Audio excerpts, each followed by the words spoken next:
PM Narendra Modi has shared details of his meeting with South Korea President Lee Jae-Myung in Evian on the sidelines of the G7 summit.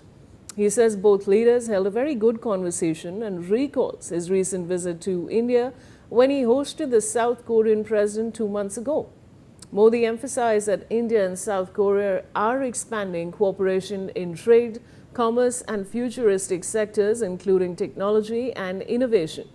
The meeting, viewers, underlines continuing diplomatic engagement between the two countries on the global stage during the summit in France. Aditya, of course, another key development here. What can you tell us? Well, absolutely, Vishali. If you see, definitely, it's a very significant meeting of Prime Minister Narendra Modi with the South Korean president on the sidelines of G7 summit. And time and again, we have seen how the diplomatic ties between the two countries have been excellent in the recent past. And now, if you see, definitely there is a win-win situation. If we talk about the bilateral ties between India and South Korea, and we could expect a major, robust collaboration between the two countries, and it is expected that in the years to come, definitely, be it in the domain of AI or defense, both the countries will jointly and closely collaborate with each other. Yes, Vaishali.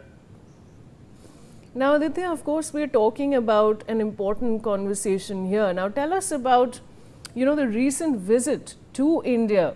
When PM Modi had hosted the South Korean president, take us through the details of that as well. Well, absolutely. When the South Korean president had visited India, there were several agreements that had happened, signed between the two sides, be it in the domain of AI, be it in the domain of defense, be it in the business domains, critical domains, because at this juncture, due to this changing geopolitical scenarios, already, firstly, so how energy can be, energy resources can be diversified, pertaining how we have seen in the last 2 to 3 months, how the wars can have a severe impact on the energy demands of a nation. And, this is what, that was reiterated when, South Korean president visited India. And also in the near future also, Vishali, this will set this has this the visit of the South Korean president set a template, as to how going forward, both nations can offer each other a win-win situation by closely and jointly collaborating in domains which matter to both the nations. And this is what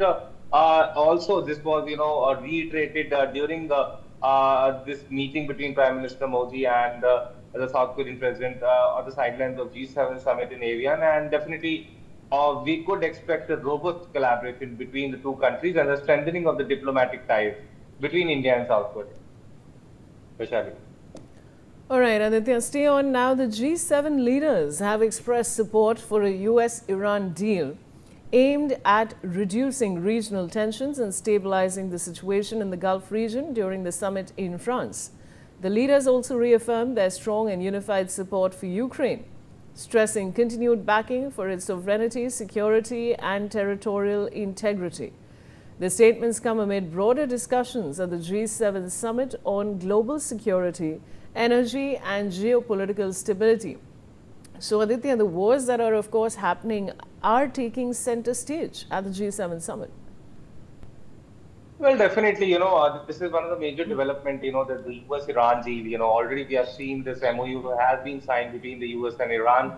But however, there are some challenges to it, how we have seen, even during last night, Israel has done a massive drone attack on southern Lebanon on the hideouts of Hezbollah. And Israel's, far-right Minister Ben Gvir has warned that they are not directly linked to this US-Iran peace deal, and whenever required, they will take action against Hezbollah in southern Lebanon and other Iranian proxies. And Iran also, today, some hours back, has warned that there will be a response to the continued Israeli attacks in Lebanon. So definitely, since the world leaders at the G7 summit in France at Evian have, hope, have expressed optimism that this US-Iran deal will, materialize. But now there are some challenges, regional challenges that exist in the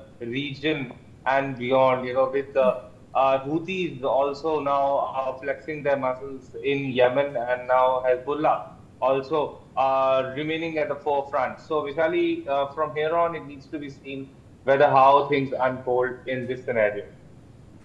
All right, stay on, Aditya. Now, on the sidelines of the G7 summit in Evian, viewers, PM Modi held a bilateral with UAE's Sheikh Mohammed bin Zayed Al Nahyan, who the Prime Minister called his brother, and discussed India-UAE relations across various sectors and ways to strengthen our comprehensive strategic partnership.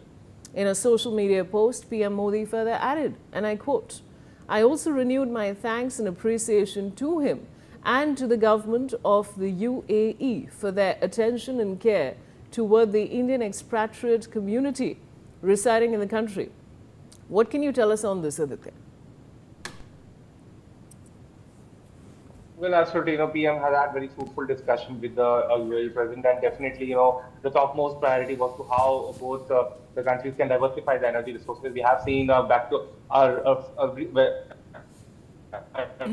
recent many attacks by Iran. Indian situation, there's a large Indian diaspora, that is living in the United Arab Emirates, and Vishali, from here on, we could expect, post this, because all the leaders have gathered at the G7 summit. So how things can unfold and, work for the betterment for the entire globe, post this catastrophic, amidst this, catastrophic energy, and security. We have seen how the energy supplies have been, completely thrown out of gear to some extent due to this ongoing 2-3 months of Gulf War. So completely at this juncture, it needs to be seen how things unfold going forward in this scenario. Stay on, Aditya. Now, PM Modi shared a social media post